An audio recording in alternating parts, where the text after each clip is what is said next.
Hey everybody, welcome back from our break here. So it's good to get back in our public meeting. So we are getting ready to start I believe it's our 10th Acquisition Workforce Subcommittee meeting. So I am going to turn this over to Nicole here pretty quickly to get us going. But we are excited to get I would say, the second season, just like a TV show, right? So Nicole, back to you. Yeah, sure, Boris. Did we want to do roll call to start? Yeah. Yes, I'm so yeah, that is a good idea. So let's definitely see. So we have well, I see we have Nicole and Kristen, and we have Clyde as well, and then not here yet, Daryl, Gail, and who else am I missing? David Malone and Mark Hayden. Oh, and David Steve. Malone and Mark Hayden. And Steve. Yeah. Right. All righty. So Okay. on the roll call. All right, great. Thanks, Boris. And I just want to clarify, we do not have quorum at this time. Is that correct? We do not, but we were not gonna be making any decisions today, so we can definitely move forward. Yep. I just want to make sure. Okay. Great. So as Boris said, we're in season 2. I've been thinking of it as chapter 2 because there will be a conclusion to this as well.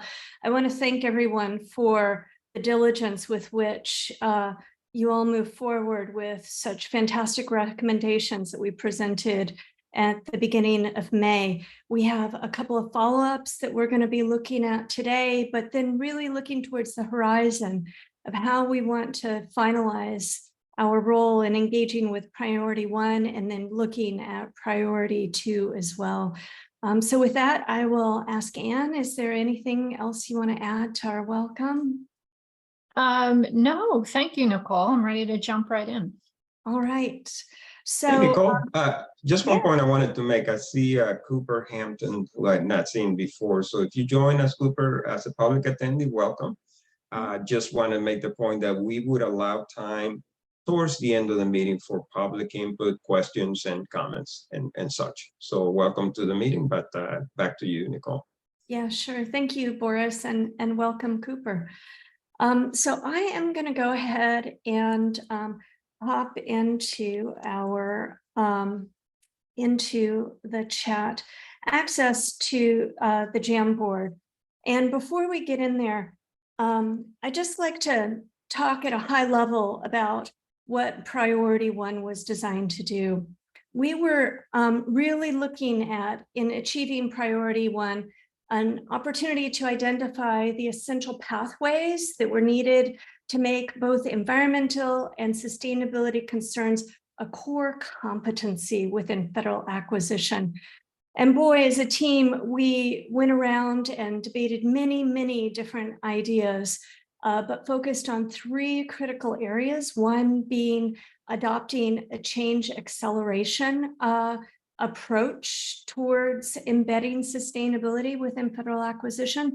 The second related to making sustainability a core competency across everyone within GSA who are at the front lines.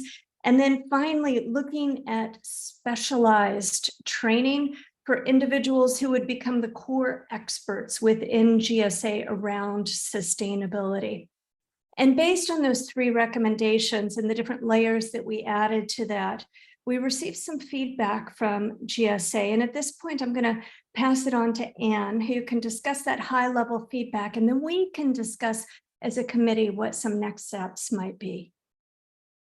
Yeah, thanks, Nicole. Yeah, it was super helpful to have Jeff Kosis, the senior procurement exec from GSA, offer feedback on all the recommendations. And he opened with just an update on where the recommendations stood, and they were under review by several teams within GSA who would have some type of role with those recommendations. And so he is looking for their feedback and input before it goes to the administrator. Specific to our recommendations, Jeff was very supportive of the recommendations. His request was that we go one level deeper in a few areas, and specifically he called out around the area of third-party certifications, where we recommended that GSA leverage these third parties for training of the acquisition workforce. Jeff just asked us to think through and recommend criteria they could use by which they determine if it's the appropriate third party or a good third party to use for this type of training. The second area was around experiential training, and in a similar vein, just going one level deeper on understanding what makes for good experiential training and what are some of the criteria we could recommend that they consider in evaluating whether or not experiential training is impactful or not. And so those were our two key takeaways for the workforce subcommittee. And so actually, let me just pause at this time and ask if there are any questions related to these two areas, because we want to do a bit more of a deep dive as a team, really poking at these different issues a bit more. Yeah, and if I missed anything, please, others should feel free to jump in. So we've set up two Jam boards today because Ann and I thought we have some pretty fantastic expertise here within the committee. That if we were going to look at third-party training and criteria to select a third-party trainer based on our own experience, what are some of the criteria that we would be advising to move forward? The idea is that we'd like to get a lay of the land with respect to our own understanding of what makes for good third-party selection criteria, but then ask ourselves, is there something else that we need more information on? Because that will help inform our next speakers moving forward, or the invitations that we're going to be putting forward. Does that make sense? It does, and I went back and reread some of the notes from our various GSA focus groups. Several of them touched on third-party training, and to me, we'll get to this later in talking about speakers that we want to bring back, but I think there's opportunities to ask them several follow-up questions because they spoke to several third-party trainings that they felt were really good, and love to ask some follow-up questions to them about what made them good. All right. So with that, we all know how to use our stickies in Jamboard. If you were going to develop third-party selection criteria, what might be involved? What sorts of organizations do you think are going to have more legitimacy over others? Which ones are going to deliver stronger types of training? And this could be, for instance, that you're looking for organizations that have demonstrated learning outcomes in whatever way that might look like. It may be an organization that is independent of government. It may be independent of industry itself. So a nonprofit organization. It's entirely up to you. What do you think are some selection criteria that should be considered within this space? Nicole, did you drop the link in the chat? I did. Okay, yeah. I think I did. Did I not? Oh, it doesn't look like it. Well, It does not look like it. So it looks like I just reposted the agenda. So let me try this again. No. yep, there it is. Yeah, I see it now. Mhm. Perfect.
Yeah, and Dave is sharing his screen so we can all see it on the live. Thank as we're you. doing. Mhm. Thanks, Dave.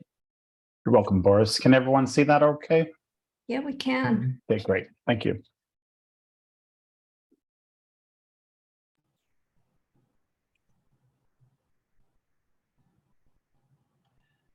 And Nicole, is this a public meeting or just the GSA participants? This is a public meeting, Clyde. Yeah. Yeah.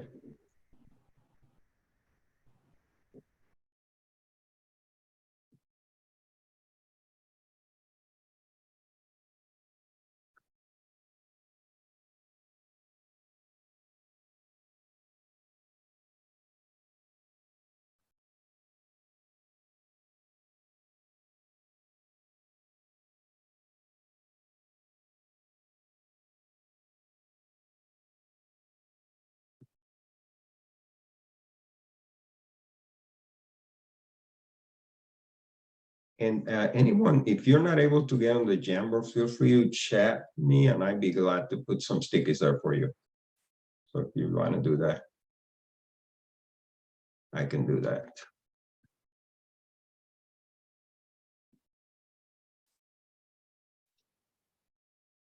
Thank you, Boris. That's why I was asking, because Sure. when I tried to join, it said I have to leave Zoom in order to get to the Jamboard. Okay, now you can private chat me and I'd be glad to put those stickers for you. I'll do that.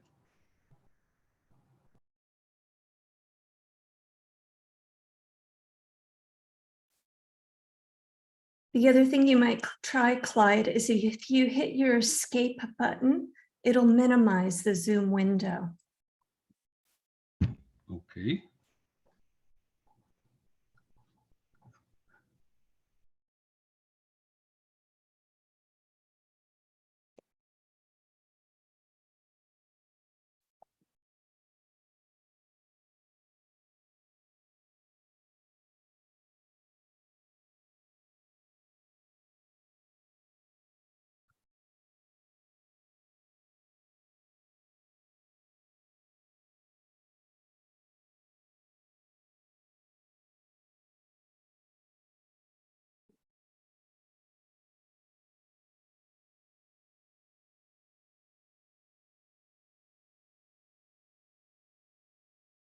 And you can send it to me via email to Clyde if you prefer. Either way, I can do that. See, Clyde has joined the Jamboard. Oh, okay.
Hey, welcome, Clyde.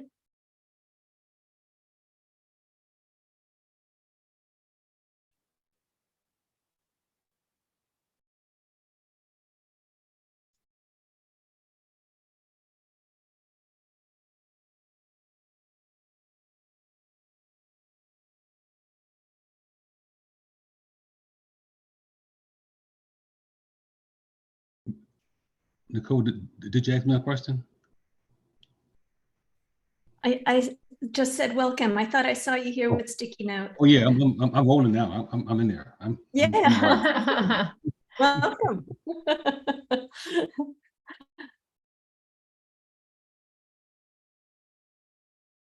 I like that one, affordability. That one did not stick in my head.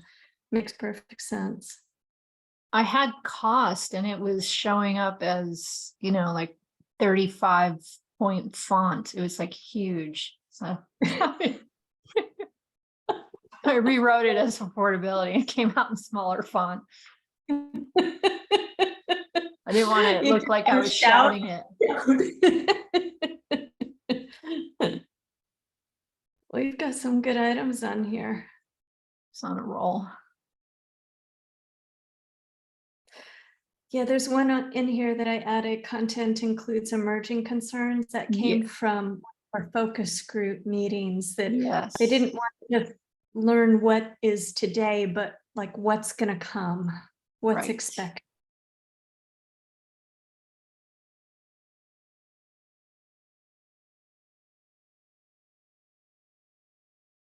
All right, I just want to check in if anyone is, Clyde, were you still adding any items, or Kristen?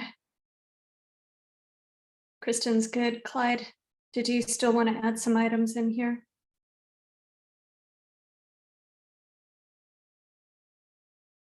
There he is, like magic. Yeah, I'm slow, but I'm sure. Okay. Not about speed. No. Easy to update. Mhm.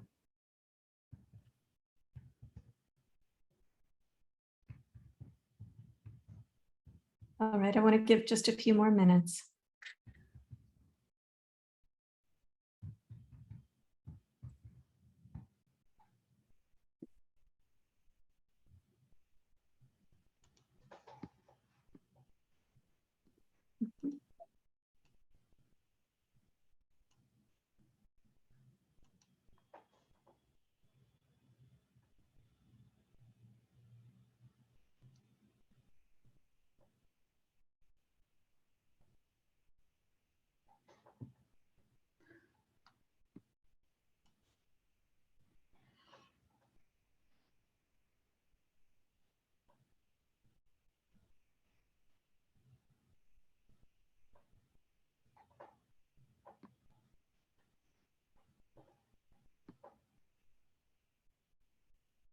So one thing I'd like to ask in this is, you were, as I asked you to do this right off the cuff, is there, as we think about this, is there additional information that we should be seeking within this space? Sorry, Nicole, what was the question? Yeah.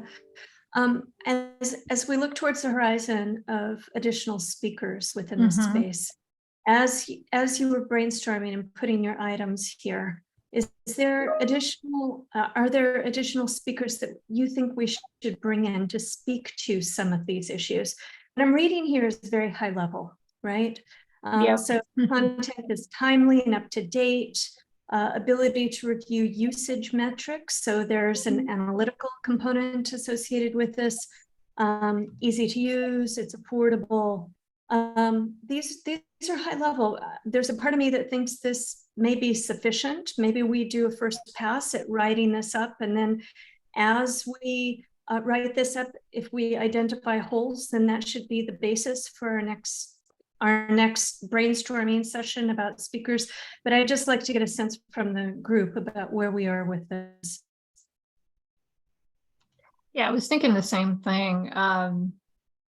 How does one, if we were to send this criteria to GSA, how would they assess if it's simple, easy to use, affordable? Right. At the same time, I don't want to presume I know what affordable is. I just only meant one has to consider cost.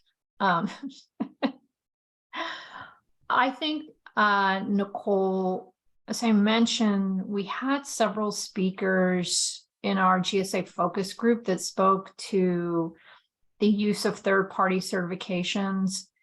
Yep. I'd love to bring them back to ask them several follow-up questions to a couple things they mentioned, because they had certifications that they really thought were great.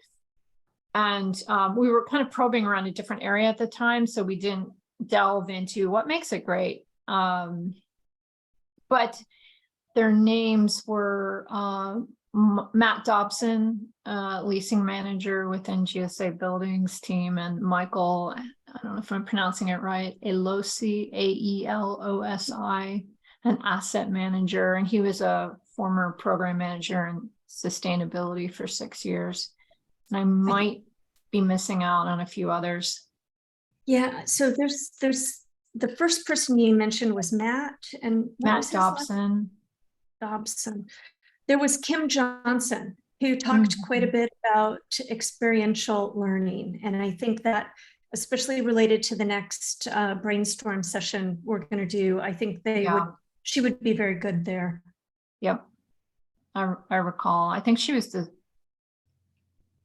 either that focus group or the one on February 14th. The Yeah, GSA and let me- Buildings team was on March 7. Let me chime in a little bit. I think I agree with that idea. I think it's a good idea. We can start there and perhaps even bring some other frontline people that have the background on both certification and experiential learning. But I think that would be a good place to start. I thought that was particularly effective for this subcommittee having. I focus agree. groups. I agree. Okay, so with the team's approval, I think we leave this Jamboard and then move on to the next one. Ann and I will take this and summarize it, and then we will come back as a group to reflect on what's here. I think that's also going to help inform our focused group session when we do bring back a team on these two issues, third-party training and experiential learning. All right. So Boris, if you would, or actually it's David, if you would slide the third-party training to the next slide, it's on experiential learning. So this was the second follow-up area that Jeff was seeking additional information on. What makes for good experiential learning? And we heard from some of our focus groups related to this. But I'd also like to draw on the wisdom of this team to get your sense of what you believe strong experiential learning looks like.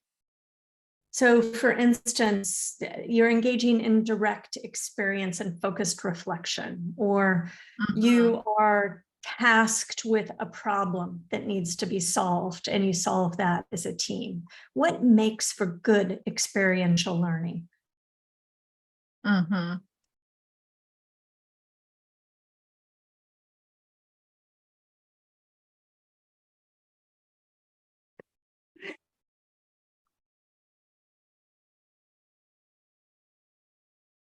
Should we just jump in? Yes. Yep.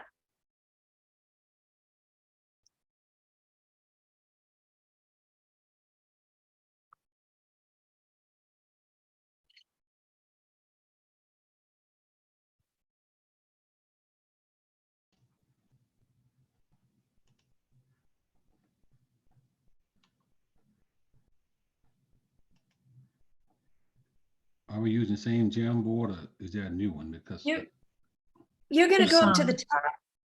You'll go up to the top there, Clyde, and you're going to see in the very middle, it says 12 out of, and on my tiny little laptop, I can't read what the other part is.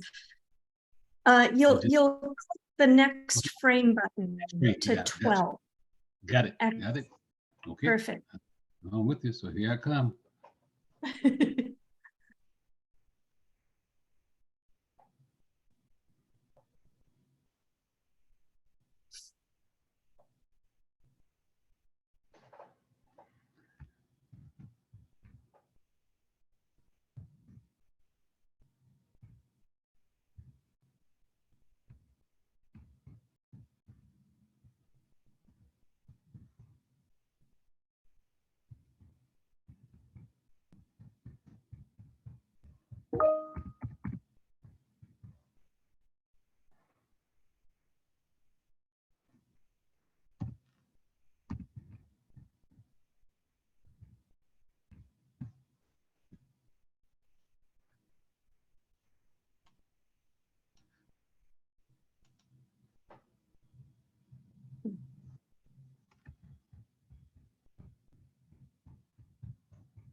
of the things that came up time and again, I think through our focus groups was this emphasis on best practices and learning from success.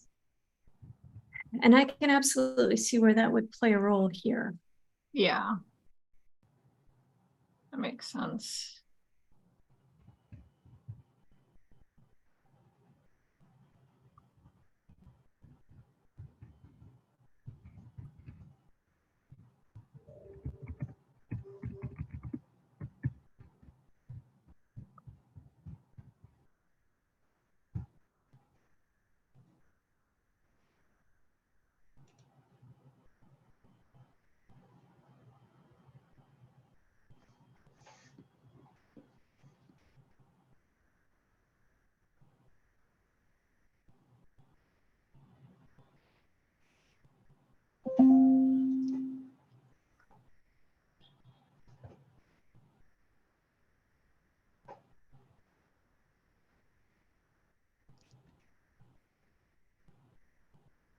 We're making this one much more organized. I think we were better able to forecast where this was going to go.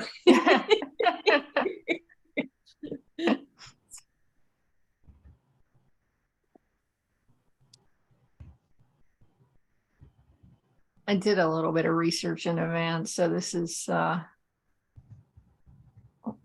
things I picked up just from doing a little bit of research. I went back and took a look at the notes for the focus groups to help Yeah, pull in those ideas. yeah.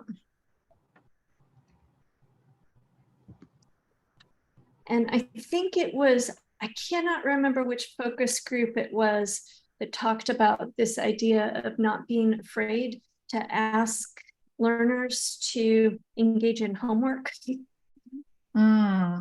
around real problems, maybe work as a team around a problem, and that becomes part of a project then that they then present out on.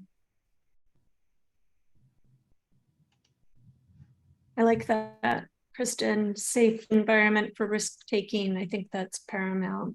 Mm-hmm.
Yep, I think that's right, Kristen.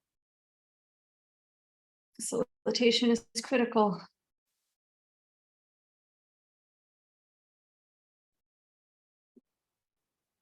Yeah, and I think where I've seen it really successful is where there's a cadre of champions that are actually embedded in the host, the agency, like people that are involved and active in the training versus just totally handing it off to a third party. That makes sense.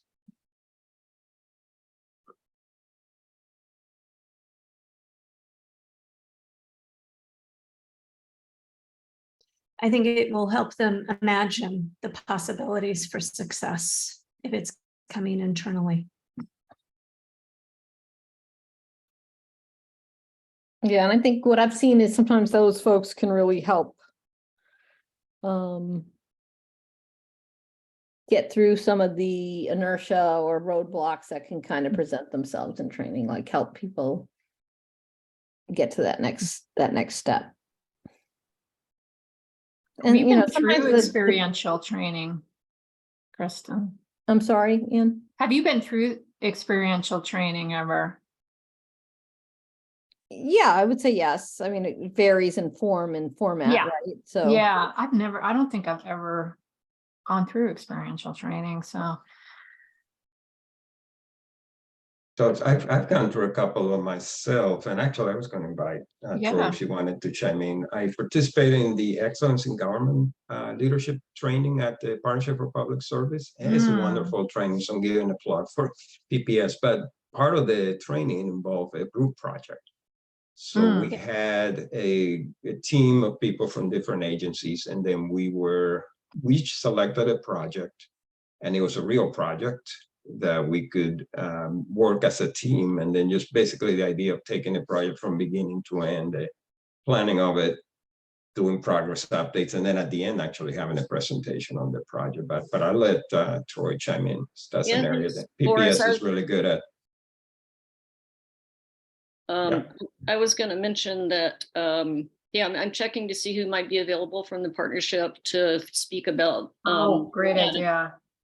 other programs if you're interested in that. And there's Yes. also just to see if they have recommendations from anyone outside the partnership who also might be good speakers. That's a great idea. Last summer at ASU, we did executive education with a very large real estate development company. And ASU provided the scaffolding, but Kristen, as you suggested, we had very high level internal support within this company to essentially punctuate the importance of the topic, but then to connect it to on the ground actual projects that were happening in real time. And Boris, they broke out into small teams and they met weekly. And then at the end, they had to decide which project they wanted to tackle as a team to commit to it. And then they delivered presentations to the highest level executives within the firm. Again, indicating that this was being taken very seriously within the organization. So that combination, Kristen, I think between having a facilitator, a highly skilled facilitator, but also getting that internal commitment, I think is really powerful. That's been our experience at ASU as well. yeah, and I think it helps connect the dots for the target audience, you know, and it starts to blend into not training, but this is our job, this is our work. And I think that can be powerful as well. And some of it is, you know, I took part in some training and, you know, we gathered up a cohort and I went through it with them and it was only a 6-hour training, 2 3-hour modules, but it was developed third party, but it was facilitated by folks within the company. But, you know, we role played but it was pretty disciplined role play, like the roles we took on and the rules of engagement around the role play that really caused all of us to really kind of stretch and think, and then be able to kind of just even then do a hot wash on that and talk about it. People still talk about it. And so it doesn't always have to be like this big, long thing, right? It can be, it's not as long as it's done with a lot of skill.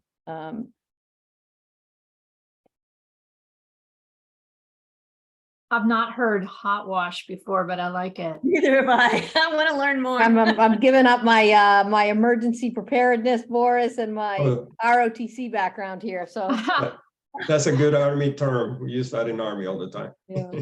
What is it? What is that? Like a It's like recap? an after action report after you do something. Oh, You mhm. see what went well, what could have been better. all Oh, of that. okay. Yeah. But it's real quick. It's right after the fact, right? So it's right Yep. after you fell off the mountain, Ian, like, and you're laying on the dirt and they're like, makes okay, let's do total a hot wash on sense. the exercise. And you're like, so it's, It's good. They do them for continuity of government as well. Mm.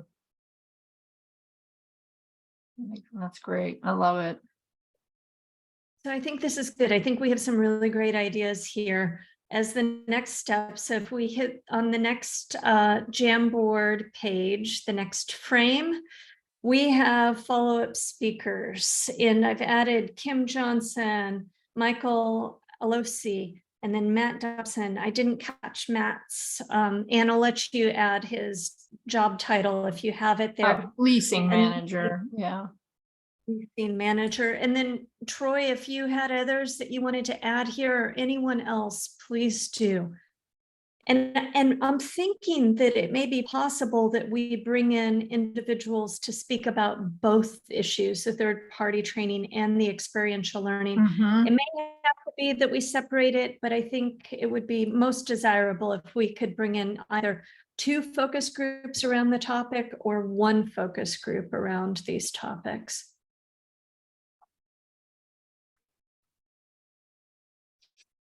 Yeah, I think that makes sense. I had mentioned another individual who is formerly with the U.S. Digital Services team and helped Right.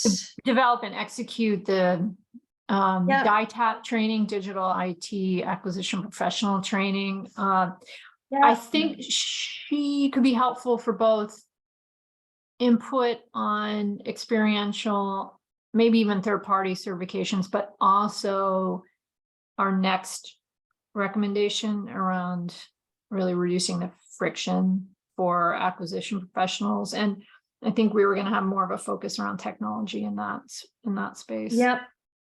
And I remember you talking about this, Anne, but I don't have that here. Oh, that's okay. I'll add the name to the, Hey, Dave, can you advance to the next board, the next slide? yeah, I think I'm just still seeing the Jamboard. There We you go. need- Thanks. Oh, there we go. I'm sorry. There we go. Mhm. I don't know if it fits here, but when I was at Postal, and we did a lot of partnership outreach, and we spent some time with AT&T and their whole concept around AT&T University, which is around really embracing the micro credentialing and micro competency model. So where people can you curate a portfolio of things, and then people can kind of self-select those based on where they're trying to get to, whether it's for a project program or whether it's for a certain certification. I don't know if that fits here, but I think that concept might work well with what we're trying to accomplish versus like a big bang approach. Mhm. Um, How would you summarize that, Kristen, in a sticky? yeah, thanks. You're always challenging me, Nicole. Thank you. So I will work on that now. And while you're thinking about it, Anne, are you talking about Tracy Walker? Is that the person you were Yeah, talking yeah. about? We I may got want to that. reserve her for recommendation to speakers, Two. but depending on timing.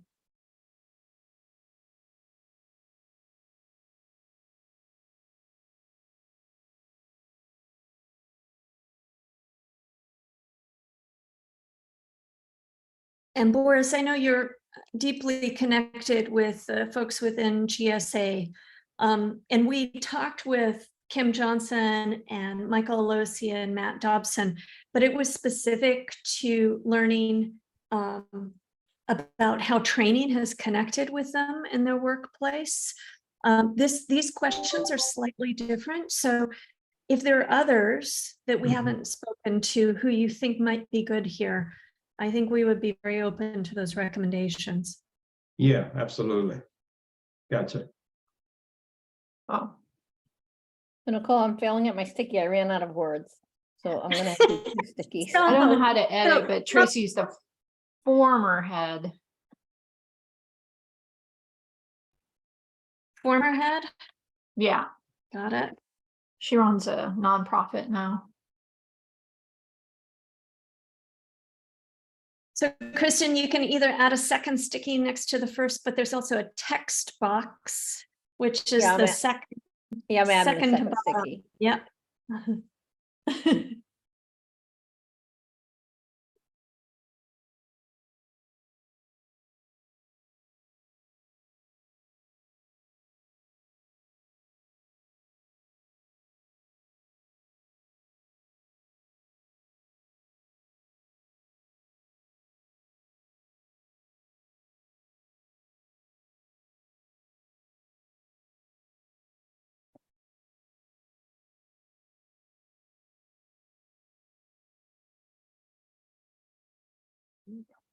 Looks like a pretty good lineup, I think, between think that so and the too. jam board. I think so too. And I think it's going to go a long way to helping formulate questions as well for this focus group. So it'll be 2 weeks between now and our next administrative meeting. And then I guess we need to talk about timing, especially with a holiday coming up and what the plan is. So let me not talk about dates for the moment, instead talk about cadence. Then the next meeting of the FAC will be just the chairs and co-chairs. And then after that, we will meet as an administrative team, and we can run through the questions then and finalize those questions. Hopefully at the next public meeting, that's when we will have a focus group together. That makes sense. I will be out the week of July 4th. But July 4th is a Tuesday, so that's probably. Yeah. I think When we we're were planning probably on having one. avoiding that one. Mhm. So if we stay on the same cadence, Nicole, the next public meeting will be July 11th, Tuesday, July 11th. If we were to stay on the 3-week cadence for public meetings. And does that mean, Boris, then I'm glad we're talking about this. Does that mean that the next, hang on, let me get to the right calendar. Here I am. Because typically we have an administrative meeting first. I'm sorry, typically we have the leadership meeting first, and then, or that one was just canceled. Right, Maybe it's actually did. Yeah, that's right. So the next meeting of our group will be an administrative meeting, correct? Or we're just right. skipping the 4th altogether? Actually, I'm going back to my calendar just to double check Yeah. here. So the next meeting would be an administrative meeting. But Stephanie, if you're on there, kind of help me remember our cadence here, what we have Right, before. so we have the 27th is the next meeting, and that is an administrative meeting. Right, so it will be administrative, and then the week after that will be the chairs meeting. The chairs, yeah. Right, the But chairs meeting. The week after that is the 4th, correct? Correct, right. So Are we we will probably meeting on the 4th? we will probably reschedule that one to a different date. Yeah, Okay, yeah, we will And then- definitely. Yeah, and then we're going to hold steady on the 11th meeting. Was that the plan? For yeah. the next? If that's your decision, we can stay with every 3 weeks for public meetings, and so that will be your next public meeting on the 11th. I think my biggest, the bigger preference is to make sure that the public meetings for all the subcommittees are in the same week. Yeah, And then, I think so that otherwise, I think enormous confusion would get interjected if we have different meetings. that seems to work. Yeah, that seems to work. Okay, and Kristen, you're here, so I can tap your shoulder and ask about the industry partnership meeting. Was in the plan to have the next public meeting for the industry partnerships on the 12th? Let me think. I just put that on a piece of paper. Can you give me 1 second? Yeah, sure. I have like no brain power left. We're meeting tomorrow, and so what's 3 weeks from tomorrow? Is that the 12th? Yeah, The next That would be the public 12th. meeting. Yeah. Mhm. Yeah, so yes, as of now, we are scheduled, but I agree with you. If we need to, if we need to shift, we should all figure that out together. Yes. Great. Okay, all right, good. I just doing a quick check here. iPhone just joined. If you could identify yourself, is that you, Cassius? No, it's Daryl. Oh, Daryl. Okay, got it. Hi, Daryl. Hey, Welcome. Tara. All right, well, I think that we've got some good ideas moving forward. Boris, in the event that you have additional people that you want to add, if you want to bounce those off of us, please feel free. Otherwise, I think we can move forward with thinking about putting together a focus group in 3 weeks' time. Okay. All right. So are there any questions before we finish talking about priority one and wrapping up priority one? Anne, did you want to jump in? No,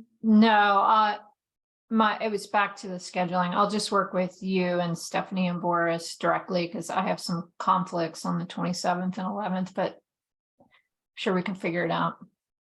Okay. All right, so the next item that we were going to talk about briefly was priority 2. And if you slide to the next page of the Jamboard, frame 14, priority 2 is really looking at the critical levers that are needed to embed acquisition in order to empower the federal acquisition workforce in order to prioritize sustainability and environmental outcomes and the key here is with the least amount of effort. And early on, now I'm hearkening back to say January-ish, December-ish, we were talking with different individuals as part of our public meetings and our discussions about how this might happen. And then we put those conversations on hold while we focused on priority 1 for the big May 4th meeting that we just had. The general problem that we were discussing here is that the procurement staff is shrinking and the requirements and the volume of work is increasing. So if we're talking about pushing sustainability forward, we really need to think about this in a way that requires the least amount of effort. And that's where the idea of automation came in. So the idea is to be impactful, environmental and sustainable procurement need to be easy. And this can be done in a variety of ways by removing discretion in the process. So individuals don't have to think about how you implement something because it's been taken care of further up in the acquisition lifecycle process. There may be important levers that we need to pull in order to make this process possible. And going back and looking at the notes that we assembled, there were 3 primary areas here. The first was emphasizing the sustainability check initiative. And here it was Stephen Sylvan at EPA who was really talking about the sustainability check initiative. And you might remember the focus here was on best of class management categories and these were purchasing categories that had the highest sustainability impact. So really picking away the areas that are going to have the biggest bang for the buck. The second area was related to using PRISM to automate sustainability in RFPs. And it was Holly Elwood and Stephen Sylvan who were talking about this here. And then the third area, and PRISM is the platform used by 80% of the federal agencies. It's their contract writing system. And then the third area was to leverage green procurement as part of the green procurement compilation. So this is at the front lines. These are your P card holders that are looking at the product catalogs. GSA Advantage is a purchasing tool for P card holders. It's really embedding the green procurement compilation into this platform. And there are a variety of ways that can be done to move this forward.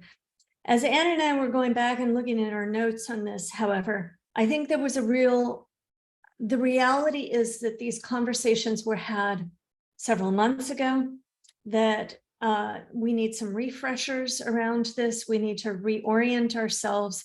There are others that we likely need to talk to as well within this space. It's also my expectation that we're going to need to connect with the Policy and Practice Subcommittee here, because it's not just about engaging the workforce, it's also creating processes in place to help automate this. And this is going to require some level of engagement between the two subcommittees. Boris, did you want to jump in? Yes, I was going to say you took the words from my mouth. So especially on number 3, leveraging the green procurement compilation and the sustainable facilities tool. So there's definitely some very high level of interest in the policy and practice subcommittee to look at that area. And since you're right, Nicole, since we had the speakers from EPA and GSA, there's been some progress made. Both on those areas, so that will probably be a good refresher. Maybe bring back some of those folks to give us an update.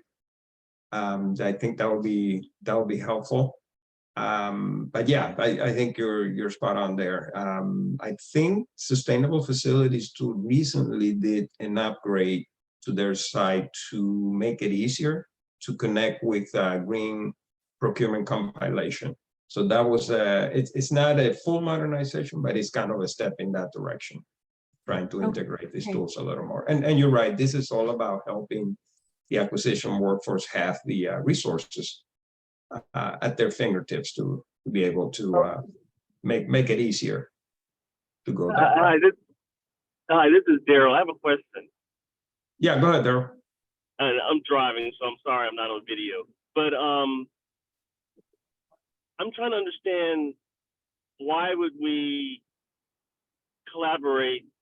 I'm looking at the Policy and Practices Committee, because didn't they focus on single-use plastics as sort of the issue that they wanted to embrace? I'm just trying to figure out how would we collaborate with them on this in terms of policies and procedures.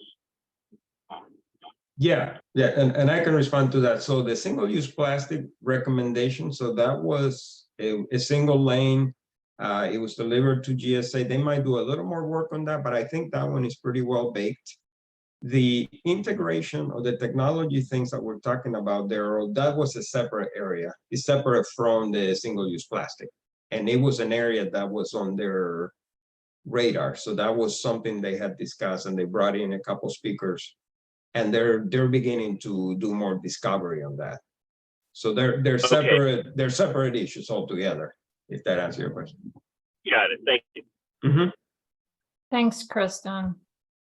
Yeah, thanks, Kristen. Great And if you have feedback. any thoughts on speakers within this space, just shoot me a note when you get a chance. Okay, Thank you. I will. Thank you. Yeah, I think about this space as how can we build repeatable, predictable sustainability outcomes with the least amount of effort for the acquisition employees. And I think about it in 2 buckets right now. One is around automation and all the meanings of automation. It's, pre-populating contract writing systems. It's leveraging GSA Advantage. And then the second piece is around what you said, Nicole, of standardizing processes when possible and, developing playbooks. And that's the work around ensuring that category leaders in GSA are incorporating in the right requirements into RFPs and just creating a playbook, almost like building the factory. And that may not be the exact right way to frame it right now, or that may expand over time, but I see it as sort of standardizing processes and automation and all designed to build more repeatable, predictable outcomes for sustainability with the least amount of effort. Not on us, for the acquisition workforce. So I wanted to take some time. I really like the idea of asking for updates from Holly, from Stephen, but also I think it was, goodness, Conway, I've forgotten his first name. Yeah, Brennan Conway, and then That's it. Katie Miller. So Katie Miller is the senior leader at Federal That's Acquisition it. Service, and she would be the right one to bring. Oh, that's great. So kind of works under Katie. Yeah. Yep. Boris, do you think, and Stephanie, do you think anyone from your technology team in FAS or 18F might be able to assist us with the automation piece? Have they done any thinking around sustainability? Or maybe Katie's the right person. So to answer to that, we had a meeting with the policy and practice group. I think it might have been the last one before we went on break. And we had the recording. The beauty of the recording is we can go back and find it. And actually, we did bring a couple of technology folks, the ones that run GSA Advantage. We literally brought all the right people to that meeting. And that's where the whole idea of integration and kind of what you're talking about here really took some hold. So I'm going to look for that and just to make sure I have the right players. For example, there was somebody that was doing some really interesting work in the cataloging of GSA Advantage. And this fellow was working almost 100% to improve the whole cataloging process. Like vendors, they self-certify, saying they are a green provider when they're really not. And so they were working on a process to enforce that piece so that we didn't have that issue. Yeah, that would be. So I think we have the right people already identified, and the conversation already started on the policy and practice, and that's where I think there's some nice cross collaboration here between the two. So we definitely have the right people, and Katie Miller, who is again the senior leader at FAS, is sort of the one that connects all those dots. Did you have 18F there? 18F wasn't there, but 18F is under FAS now, so they're actually part of the Federal Acquisition Service. Right. Might so be helpful to have someone from their team too. Yeah, and then Katie will know who the right people are for having that conversation, because now they're all part of the same organization. All of the technology, there's a big part of GSA is really technology focused, as you know. Yeah. And they're all under FAS. Yeah. I don't know who heads up 18F. Is it Amy? Is it another Amy? They've had a couple of changes right now. Yeah, and the Technology Transformation Service, which is under FAS, is headed by, I forget Ann Lewis. Yeah, that's the new deputy administrator on Technology Transformation Service. And is 18F under them? Yeah. Yep. And the first name you said Lewis. What was the first name of that person? I believe her name is Ann. Ann. Yeah, and I can definitely pull all the right players together for that. Sounds great. Yeah, I think that would be super helpful.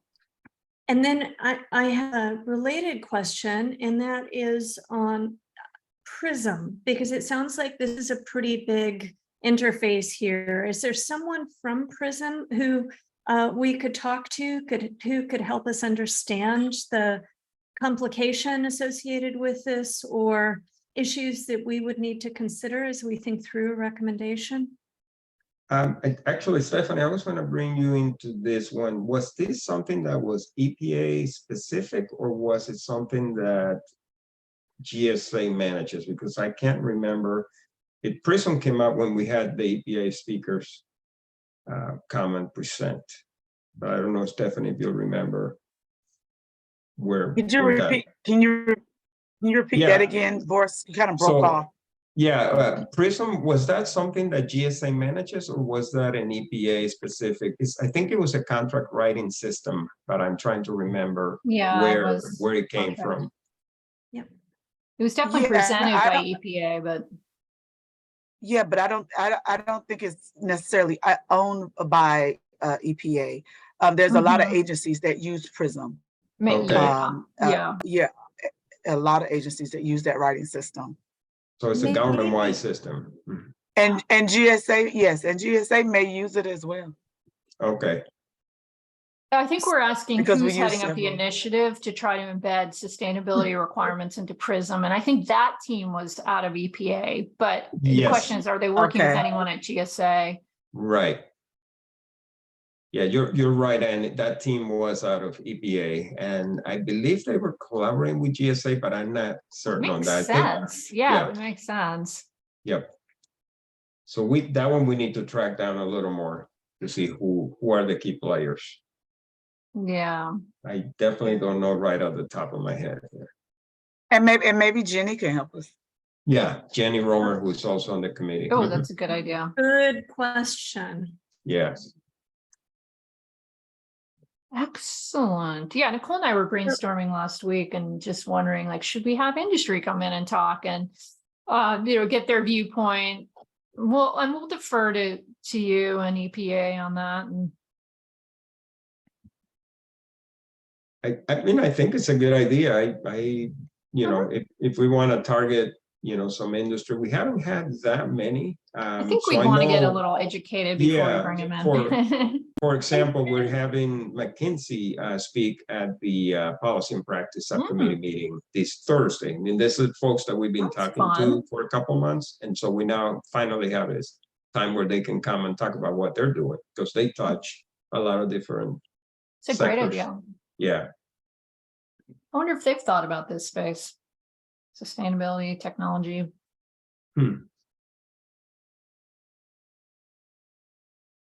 So if we slide on to the next Jamboard frame, I've been trying to capture some of the possible speakers here to ensure that we're all on the same page. We've got folks within EPA, and this is another EPA contact. We have folks within GSA. This is industry over here. And I feel like, Anne, you're the contact that you had. Tracy Walker, yeah, I think Yeah, she's Tracy Walker. she's with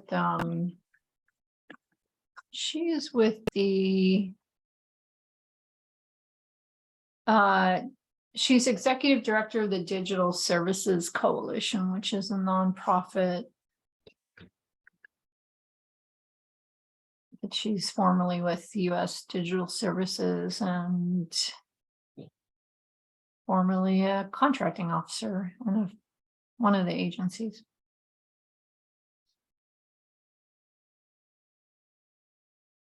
Who This is an area else where within this?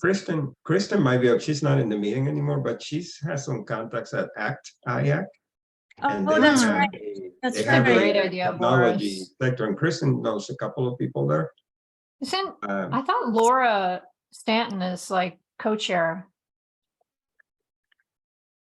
I did not know that. Yeah, I At feel IAC, like she's okay. she's the government co-chair. Maybe that was a while ago, but Yeah, let me look it up. Where's the act? It's IACT, right? yes, ACT, IAC, I believe. IAC, got it. Yeah, IAC without the T at the end. And I'm trying to recall, there was Sonia, was it Sonia? Yeah, we had Sonia, Soraya. That's it, Soraya. That's it. I forget her Correa, last name. Yeah, Yeah, Oh, was Soraya Correa, Yeah, she's the Yeah. Mhm. former chief acquisition officer of DHS. Yeah, Soraya great. could also help us. And- It could be helpful. And she volunteered at that industry partnership subcommittee meeting to come and talk with us because she's very interested in the work that we're doing here. Yeah, I would put Soraya there. What's Soraya's last name again? I think it's Correa, Soraya Correa. That's Yeah, right. CORREA. Yeah, Okay.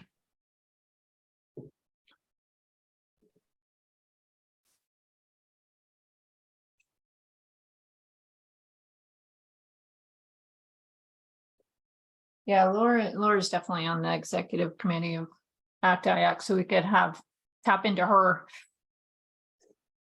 I know Laura well. recommendations. I worked Yeah. for her. At one time, I worked for Laura years ago. Oh, there you go. And Laura is with ACT IAC or elsewhere? No, she's at GSA. She's at GSA. She's in Okay. a leadership position at GSA. And she had up the technology team. And what's Laura's last name? Stanton, Stanton. Okay. Just want to make sure we got everyone here. Yeah. Mhm.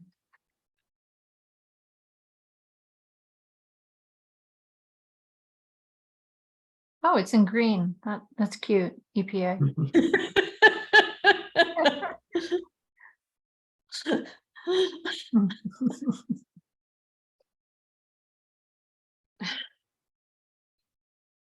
And then we have our industry groups. I think we have a really good start here. Yeah, this looks good. Is there anyone else that comes to mind within this space? I think each one of these may have recommendations of good people. That's true. That's true.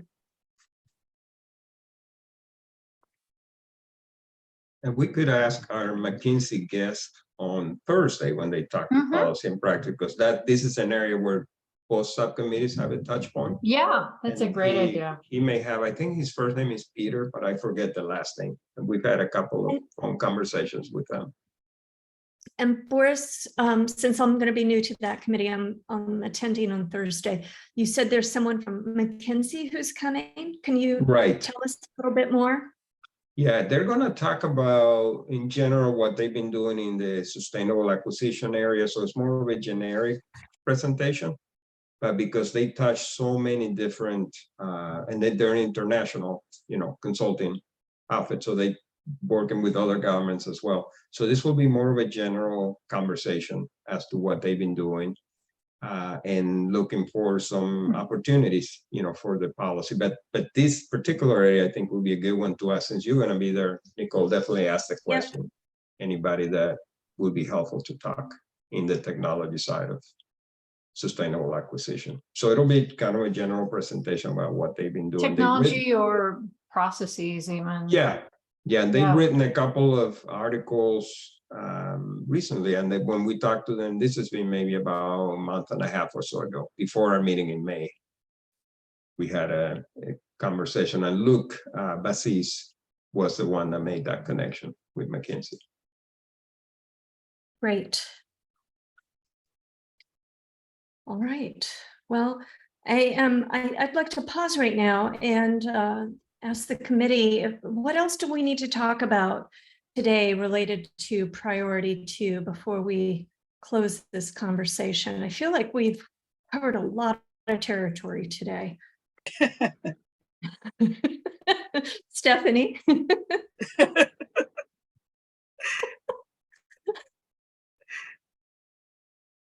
I'm agreeing. That's why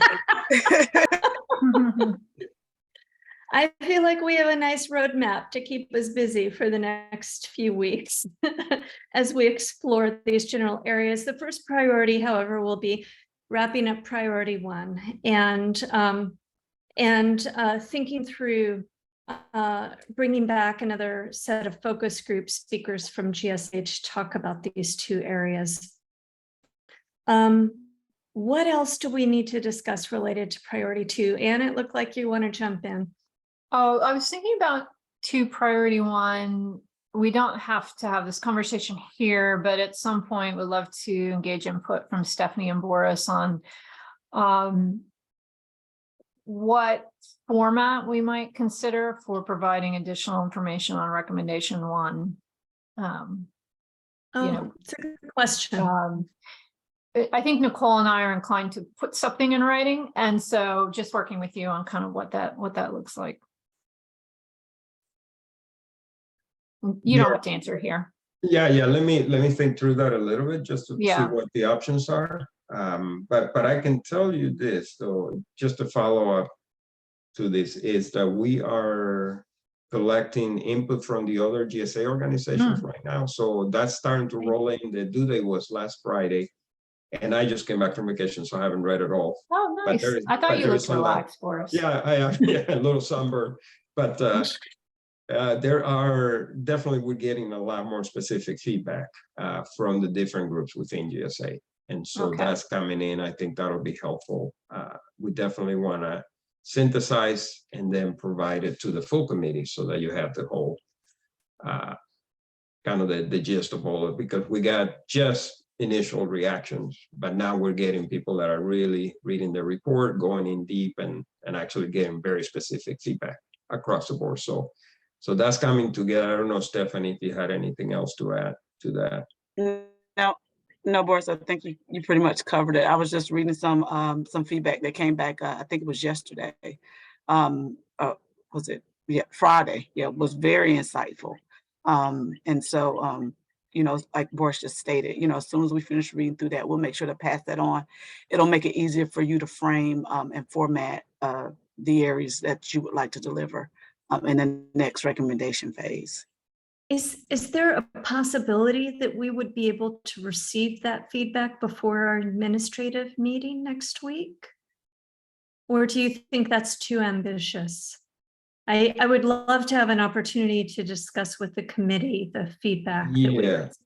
No, I would Yeah, honestly say it would be too ambitious, because we would have to wait for the feedback from Jeff and make sure that, you know, he's read it. And yeah, because it's a lot of different voices on it, a lot. yeah.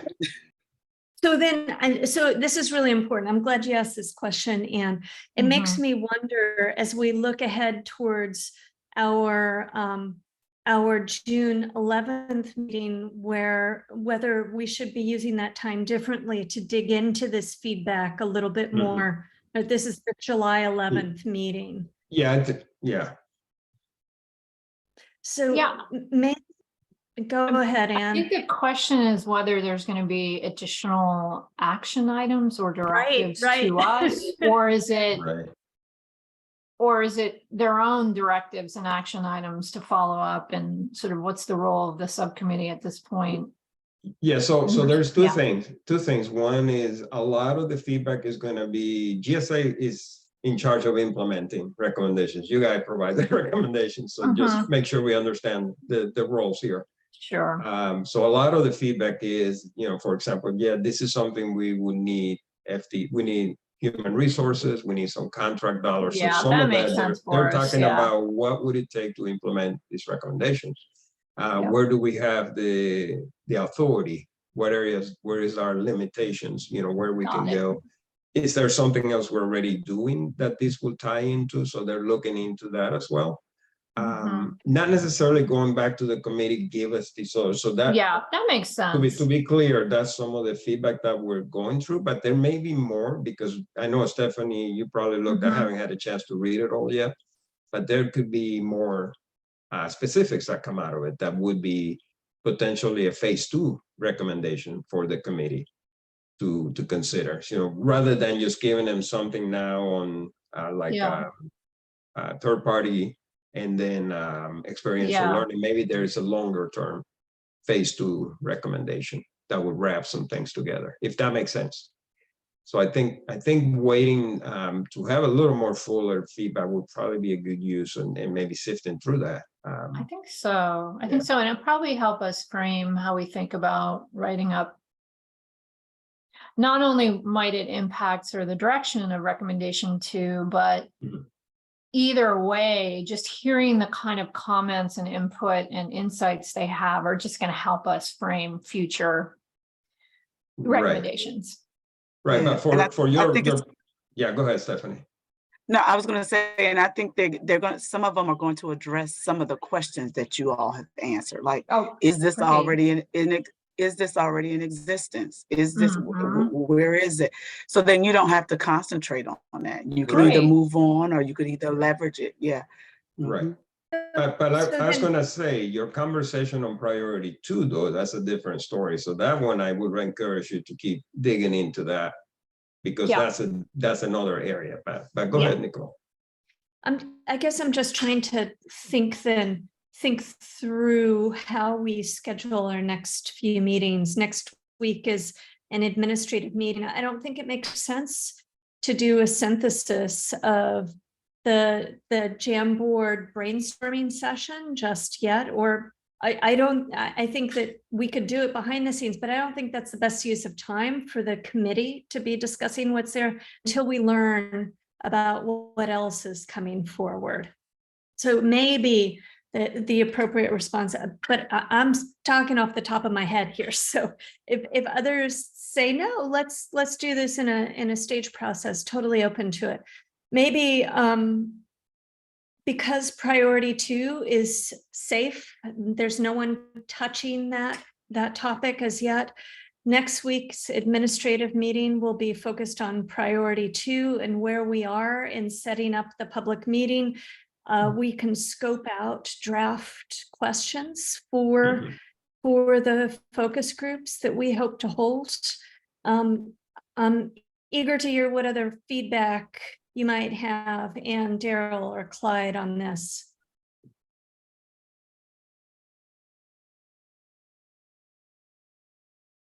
Anything from Daryl or Clyde? I'm here. Yeah, this is Daryl. Do you think? Yeah, we can hear you. Do you think could we go ahead and line up a potential speaker between now and next week? Next week will be an administrative meeting, Daryl, so you wouldn't need the speaker. The speakers will be 3 weeks from today. And I think that's more likely, Okay. because I'm anticipating they're going to need some preparation. Mhm. Okay, I was thinking more like a speaker to help us understand some of the internal stuff, prison or whatever. But I can see it may need more time.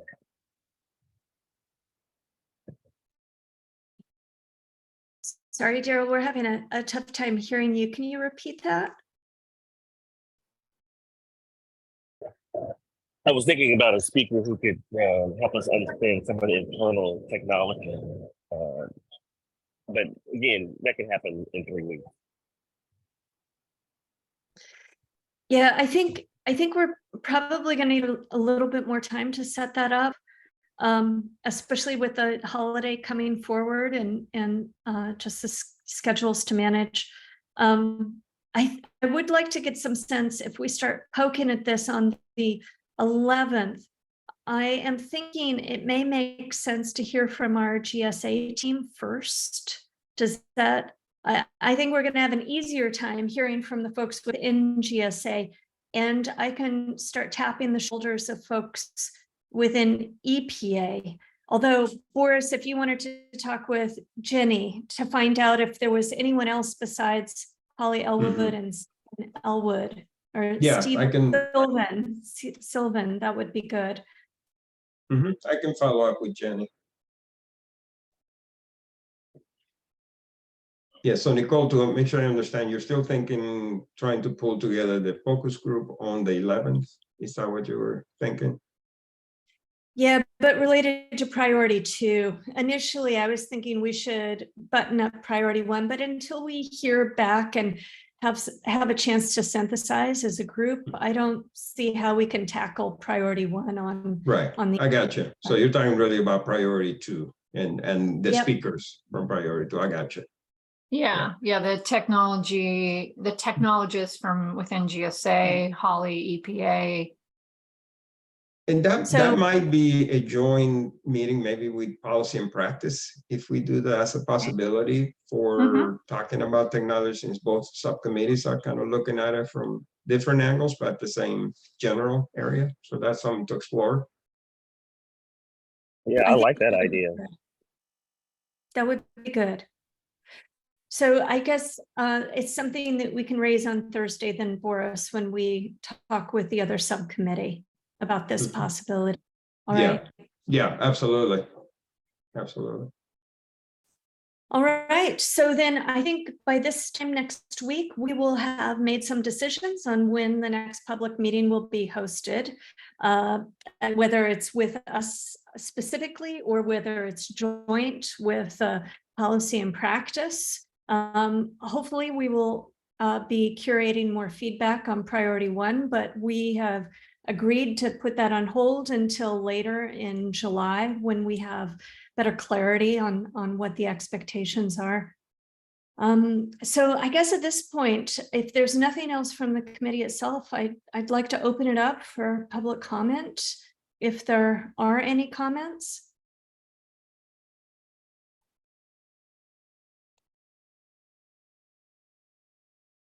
Yeah, and we can bring Troy and Cassius in right now to say if either of you had any comments from this conversation.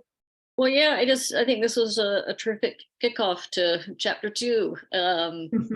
And so thanks. And I will get back to you when I get recommendations from my colleagues on additional speakers on the training issues. Oh, terrific. That's great. Thank you, Troy. Yeah, I think we have a bit of time, given we're waiting on additional feedback from GSA. And I look Yeah, forward Cassius. to hearing what we get. Cassius, can- you want to can jump in? Can you hear us? No. Oh, He's saying no. He's the size of my thumb on my computer, but I definitely see the no. Okay, so he's good to go. Yeah, All right. and on our end, we will work, Steph and I will work on making sure we get the synthesized feedback from the different groups at GSA and get that to the full committee as soon as we can. That's But great. there's a lot synthesized, but they're definitely reading it. I tell you that. Exciting. Exciting. All right. Well, I think we are going to finish our meeting early. That's Unless great. there's anything else that anyone else wants to add related to these different areas, I just want to thank you all for a very productive meeting today. Thank you, Nicole. Thank you, Nicole. Thank Dan, you. Boris, Stephanie, Daryl, Thank Clyde, you. Troy, Cassius, Thank others. you.